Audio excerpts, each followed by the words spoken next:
जाते हैं। अच्छा देखो, इसीलिए गुरुदेव के स्थान को हम लोग क्या बोलते हैं? गुरुद्वार। गुरुदेव का द्वारा, गुरुद्वारा।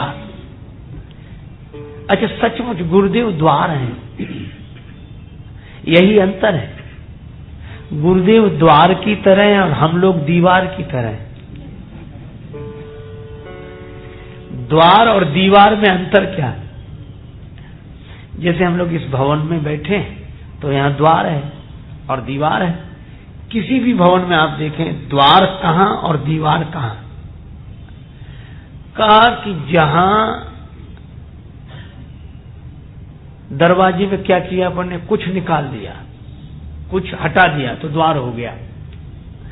तो जहां कुछ नहीं है वहां द्वार है। अच्छा दीवार द्वार कब बन जाता? बोले उसमें कुछ लग जाए तो द्वार ही दीवार है, कुछ हट जाए तो दीवार ही द्वार है, और कुछ लग जाए तो द्वार ही दीवार है।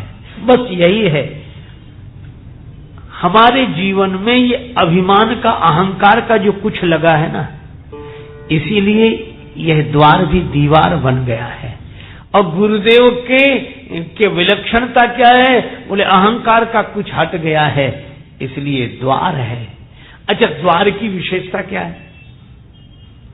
सूर्य तो उदय है, सूर्य तो प्रकाश दे रहा है ना, लेकिन दीवार के कारण भीतर नहीं आ पा रहा है। उजाला जब आएगा तब द्वार के कारण ही भीतर आएगा। इसी तरह परमात्मा का प्रकाश हमारे अहंकार की दीवार की वजह से हमारे भीतर नहीं आता, जब आएगा तो गुरुदेव के द्वार के माध्यम से भीतर आएगा। प्रकाश तो ऊपर वाले का, प्रकाश तो सूर्य का ही है। चाहे झरोखे से मिले, चाहे द्वार से मिले, चाहे खिड़की खोल देने से मिले, प्रकाश तो सूर्य का है। इसलिए गुरुदेव की भक्ति भी भगवान की ही भक्ति है। कुछ हट गया तो द्वार।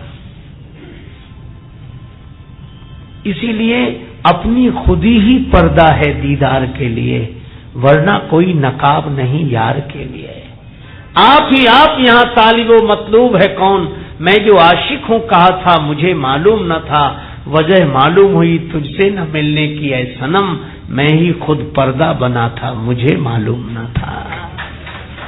ये अपनी खुदी ही पर्दा है। अच्छा इसीलिए एक बात कही गई, गुरुपद पंकज सेवा तीसरी भगति अमान।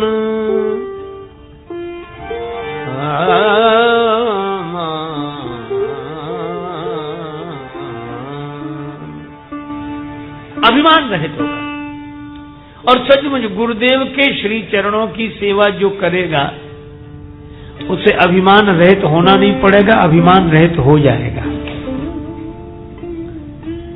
क्यों? क्योंकि जिनकी चरण सेवा शिष्य कर रहा है, जब उनमें अभिमान नहीं है तो उनके श्री चरणों के सानिध्य में रहने वाला सहज अभिमान से मुक्त हो जाता है। और ये दोनों एक साथ नहीं रहते, अभिमान और भगवान। जहां अभिमान है वहां भगवान प्रकट नहीं होते, और जब अभिमान नहीं रहता तो भगवान प्रकट हो जाते हैं। इसे एक उदाहरण से और समझा जा सकता है। मान लो हम किसी शहर की यात्रा सड़क द्वारा कर रहे हों अपने वाहन से, तो सड़क किनारे मील के पत्थर लिखे मिलते हैं कि वो शहर 60 किलोमीटर। फिर हम लोग आगे बढ़ते हैं, अब 50 किलोमीटर।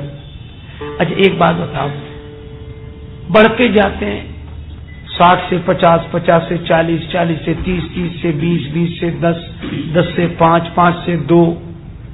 अच्छा जब तक कुछ लिखा मिलता है तब तक शहर से दूरी है कि नहीं? और एक जगह जाते हैं जब लिखा मिलता शून्य, वह शहर। पत्थर पे लिखा मिला शून्य, और जहां शून्य दिखा, जहां वो लिखावट शून्य हुई, बस वहीं तो शहर है। इसी तरह साधना की सड़क पर जब हम परमात्मा प्राप्ति के लिए अपनी निष्ठा के वाहन में बैठकर यात्रा करते हैं, तो जब तक कुछ लिखा मिलता रहेगा तब तक उस शहर से दूरी है। पर जैसे ही हमारा अहंकार शून्य होता है, बस वही तो शहर है जहां शून्य वहीं पूर्ण। अच्छा, शून्य माने कुछ नहीं। जब तक कुछ मिलता रहेगा तब तक सब कुछ नहीं मिलेगा। इसीलिए शून्य जहां है वहीं पूर्णता है। अब यहां कुछ बचा ही नहीं, कुछ नहीं बचा। और इसी को कहा गया है आरजू यही बस तू ही तू रहे, बाकी न मैं रहूं न मेरी आरजू रहे। तुम्ही में हे मेरे सर्वस्व, हो सके लय मेरा वर्चस्व। तुम्ही में मेरा मैं खो जाए, तुम्हारा ही सब कुछ हो जाए। यही निरभिमान।